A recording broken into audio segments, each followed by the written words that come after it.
All right, this is for Tim. Tim in Tennessee. He asked me a question. He said if I had the 3.5 inch space or 3.5 inch lift or 2.5 inch. Uh, well, I took the front tire off, Tim, because I wanted you to know this is what I'm running. So just because you asked the question, so I'm going to answer you, and it's just a fair thing to do. So this is what I have right here. I have Bilstein ride height adjustables. They're the 5100s, and I'm sitting the bottom bucket on the second line. The very first line on the bottom is considered standard height, and then the one above is considered 1 inch.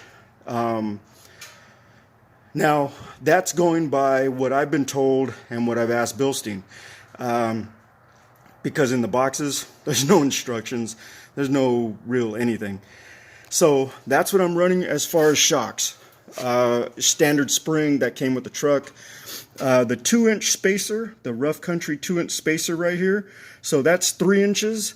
And then I'm running the Freedom Off-Road upper control arms. Now with my particular setup, what I had to do right here is I had to notch the lip on the bucket, on the where the strut bucket right here. There is a lip right here on the edge. So I had to notch this out because what happens is when the upper control arm is in travel mode and it goes up and down, when I go over speed bumps, this thing will go up and then it slams down. Not real hard, but it's enough to where you will feel it, you will hear it. Reason being is because I talked to this guy named Benny at 4x4, Ventura 4x4. That's what it's called, the name of his shop. It's called Ventura 4x4.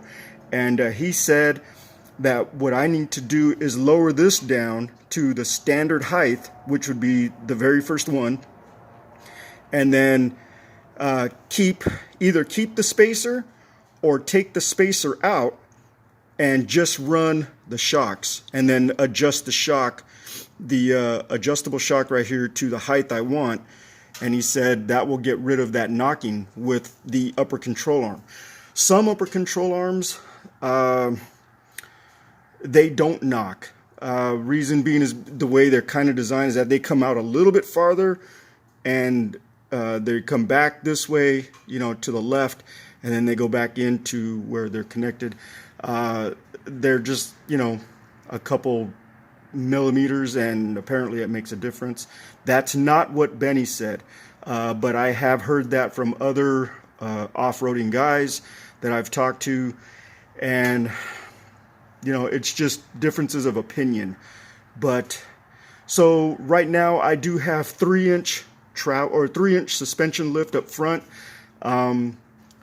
The other thing that's giving me a little bit more clearance or a little bit more height is the fact that I am running 275, there you go, 275 7017 BFG KO2s with the XD KMC, whatever model, I forget the name of the model. But anyway, that's what I'm running. And so these are obviously quite a bit different and quite a bit bigger than the 265 7016 stock wheels and tires that come with the truck, before it's modified. So that's what I'm running. Let me flip this around here. That's what I'm running right now. So once again, I do have the 2-inch Rough Country spacer. I also have like I said, the Bilstein 5100 ride height adjustables, and I just have them adjusted to the second line. So first line at the very bottom is stock height, second line is 1 inch, and then the third line is 1.5, and then the top line is 2 inches. So I just went with the second line, which is 1 inch. So that's a total of 3 inches right there. That's what I'm running. And then even still with that, I'll show you the little modification I did for cutting. As you can see right here, I melted this back with my blowtorch, just so that way I could push it back, so that way there's no rubbing. I didn't take out any of my fender line trimming on the inside, just because, all the road dirt and mud and gunk and stuff will get into your engine bay if you do. A lot of guys do tend to take it out because they think they need to or they want to. I left mine in, and there's no rubbing, but right here where my finger's at, I don't know if you can see this, but I did take a little hammer and I rolled this up. So I just rolled it up a little bit, hammered it in, so that way the tire doesn't catch, because the tire was catching right here. Sorry, there you go. The tire was catching right here in this area. And then the tire was also catching here. So, but what I did was in a previous video, I drilled a little hole and I ran 2 zip ties. So that way it pulls the inner fender lining right here back. And then I'll show you really quick if you can see it. You can see I just strapped it to the wiring harness right there, and that holds it in place. See that? So that's what I did right there. And then I basically did the same thing on the other side. I just rolled the metal up. What I did was I have a blowtorch, so I took the tire off, I softened the metal right here on the lip, and I just kept hammering up and up and up, and then folded it in. And then right here on the edge where it's pretty sharp, I just heated it up a little bit with the blowtorch and then just hammered it outwards, and just kind of rolled in on the edge right there, so that way it's not real sharp.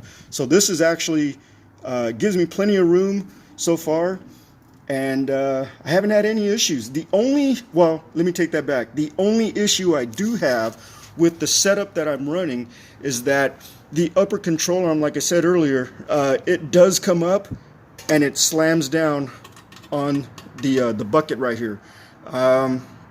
So I am seriously debating on putting the ride height adjustables back down to stock height, which would be the first line, and so that way it will stop that. Reason being is that you want the upper control arm to sit evenly, you want it to sit level. So that way it's not drooping like how it's showing right now, where it's kind of drooped, and it's not sitting up high up here and down here. You want it even. You want it nice and even. And that will come along too with your alignment. Whoever's doing your alignment, I don't know, but they do need to get it basically pretty centered. This part right here, where the uniball is, that needs to be like level. It needs to be level with what I was told was literally level with the earth. And even though the earth is round, when the truck is sitting on flat ground, this needs to be level. So that way it's not going to make that hitting sound, that knocking sound, and you know, you won't have to deal with any of that. But you still will have to notch the bucket. It's a good idea. I know a lot of Frontier owners over here in California that have raised up their Frontiers pretty much the same height as mine, and they've all done the same thing. You do have to notch that bucket. It's just a grinder wheel.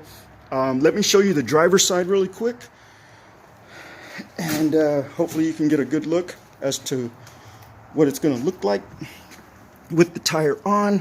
You'll see how much space that you'll have. I don't know if you can really see that. You probably can't. It doesn't really show too much space, but you get about a ½ inch. That's what you get. So you can see the notching on the bucket right here, and there's like my index finger's worth of space. So that's what you should have, at least an index finger worth of space. Again, too, I did the same thing on this side. I did not have to put the zip tie in here because I did not have any rubbing issues on this side, on the driver's side. This is the driver's side, but I did roll the metal here. Same thing, I melted it with my blowtorch, heated it up nice and bright, and then just rolled it up and then rolled it in with a little hammer, and that was it. The other thing I want to tell you that I found out is that I don't know if you're doing your lift yourself or if you're going to have somebody do it for you, but right here on the drive shaft, or on the steering shaft, what you should do is take this boot. There is a boot right here, and what you need to do is remove this boot, and then there's a nut right there that holds the 2 steering column shafts together. You have to take that off just so that way you can get this bolt out. This bolt will not come out unless you cut it. If you do not want to cut that bolt, then you will have to take this nut out, because when you try to slide this out, all it's going to do is hit right here and you can't get it out. This is too long, so it won't come out. So you will either have to cut this bolt on this side and then get it out and put your new one in, or remove your steering column nut that's behind this boot, move this out of the way, so that way you can get this nut out. And then it's real simple. That's all it is, just a nut, and it just holds the steering column together. That's all it does. On this side, on the front part right here, I came across when installing my upper control arms that on the driver's side, front part of the upper control arm on the left side, when you're looking at it, depending on what upper control arm you have, I don't know which one you're going with, but I'm using the Freedom Off-Roads, and I had to grind the back a little bit, and I had to grind the bushing on the inner left side because it wouldn't fit. So I literally had to put my truck back together, take it down to Brake Masters, and have them do it because I don't have a grinder wheel. So that sucked. It was bad. I hated it. But anyway, that's what I did, and it came out. You know, they got it in there to fit it. They have more tools than I do, and I wanted it to be safe, and I wanted to make sure, because, you know, you're driving your kids around, you're driving your wife around. I don't know if you're married or not, but if that's what you intend on doing, it's safer to take it to somebody that has the proper tools, get it done properly, you know, and make sure everything's safe and tight and buttoned up, and you don't want to worry about it when you're out there on the trails. It's better to be safe than sorry, really. So anyway, and then in the back, I do have the Rough Country 1.5 inch shackles. You can kind of see them. I'll just quick look. There you go. So I put those on myself. That took like 45 minutes for both sides. It was nothing big. But anyway, that's what I'm doing. Okay, so hopefully that answers your question as to what I did. Once again, Bilstein 5100 ride height adjustables, and I put them on the second line. The first line on the bottom is stock height. Second line is 1 inch with a 2 inch spacer, and then with the tires, basically 3.5 inches in the front. So that's what it raised the truck up to. And then I think that's it for right now. That's all I'm doing right now. I gotta wait until 2020 to get rock sliders and skid plates and all the other little things that I'd like, you know, budget and everything. Okay, so Tim, hope you enjoyed the video. Hope you maybe got a little bit of knowledge out of it. Shoot me any other questions, man. I'll be happy to answer them for you. Oh, also too, make sure you get the eccentric alignment bolts. So that way when you do your alignment, it gives you a -2 to +2 camber. So that way you can adjust your tires. Your tires are going to be butterflied, depending on, you know, who's doing your lift. But make sure you get eccentric bolts. You got to get 4 of them, one for the front, one for the back, for your lower control arms. Because if you don't do that, ooh, you're going to run through tires quick. So, okay, have a good time, man. Enjoy the trails. You know, pack in what you pack out. Let's keep them clean. Let's have fun. Be safe. All right, talk to you soon. Bye.